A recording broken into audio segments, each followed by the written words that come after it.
Hi everyone, my name's Adam Coburn here at Low & Co, and I'm here today talking to those of you who are investors, I suppose. Recently we've had letting fees banned, so we're talking about the topic of letting fees and how is this going to impact those of you who are investors. You might be concerned about how that might impact your business. So as you will know, letting fees have been banned from the 12th of December. As of the 12th of December 2018, it is no longer permitted to charge letting fees to tenants. Now, what does this mean? So, I've been talking to property management companies and they tell me that broadly speaking, letting fees make up approximately 20% of their revenue. So those property management companies are going to have to recover 20% or a large portion of that 20% of their revenues some other way. So what does that mean? Well, ultimately it does mean for investors more costs.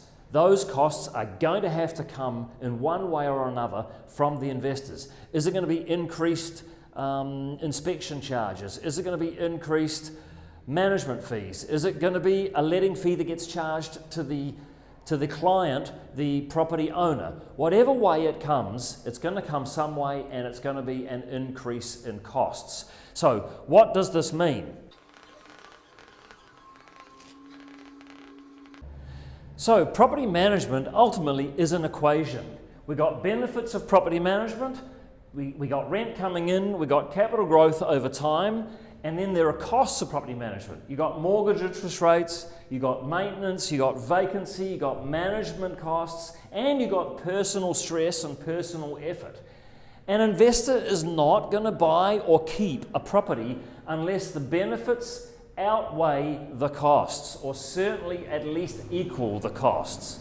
So if we have an increase in costs because of letting fees reducing, the management costs are going to increase. Those costs, those loss of revenues will have to be recovered by the investors. So the costs are going to go up. Now for some investors, that's going to mean the costs are greater than the benefits.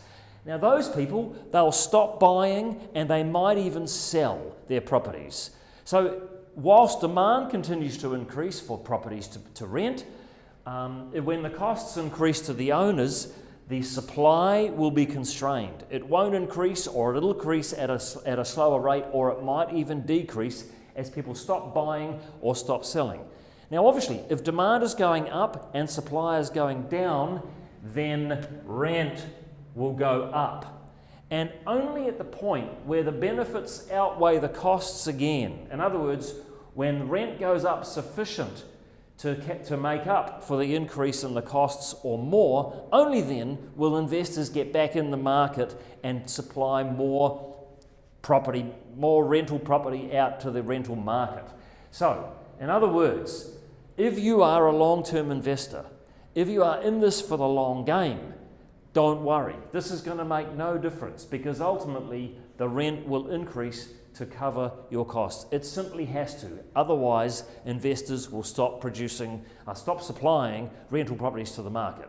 So that's my view. If you're an investor and you're in this for the long game, with the introduction of no more letting fees being able to be charged to tenants, it's not going to make any difference to your equation at the end of the day. Just sit back and wait for rents to go up sufficient to make up for it. It will come. This is my prediction. It's Adam at Low & Co. Thanks for checking in.